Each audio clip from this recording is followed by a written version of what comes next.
Good evening mga boss, we're back. So may bago na naman tayong unboxing at taste test mga bossing. This is AMZ Vape. This is 10,000 pops boss, refilled siya.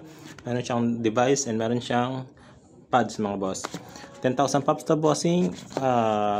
This is already legal. At meron siyang BIR tax stamp at meron na rin siyang DTI PS mark. So legal na siya, pwede na siyang ibenta and pwede na siyang display sa shop. By the way mga bossing, kung nakikita nyo yung kanyang battery is parang battery ng Rio, pero hindi siya fit sa Rio mga bossing. Take note, hindi siya fit sa Rio. So kung may mag-offer sa inyo na fit siya sa Rio, hindi po siya fit sa Rio. Ito papakita ko sa inyo mga boss. Start na natin yung unboxing para makita nyo. Actually bukas na to mga boss, binuksan ko siya kanina kaso may mga bumibili kaya hindi ko siya naasikaso. Ito, ngayon ko na tinuloy, gabi na.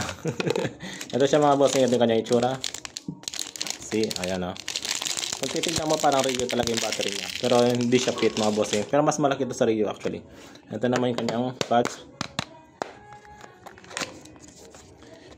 Oops. Ooh. Oops, surprise. See mga boss, ito siya. Ganito yung kanyang itsura in person. Ito yung pads.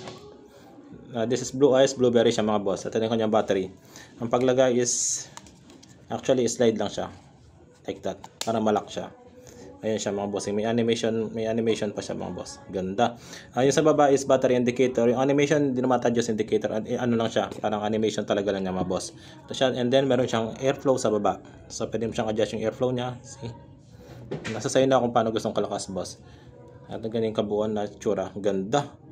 Pogi mga bossing oh. Ito. So nakita natin itsura niya. Now first hits.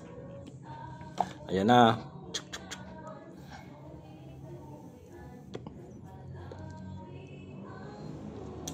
Hindi pala siya nakabukas.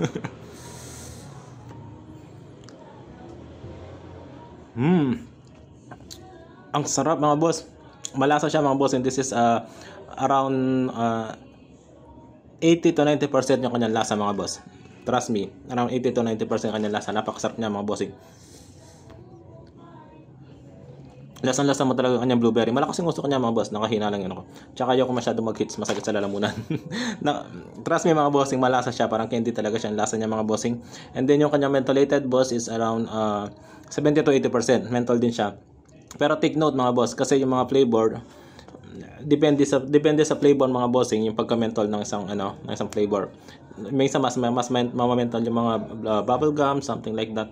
Minsan hindi fruity din siya pero mas less mentholated siya. Pero itong blueberry mga bossing around to 70 to 80% yung kanya mentholated.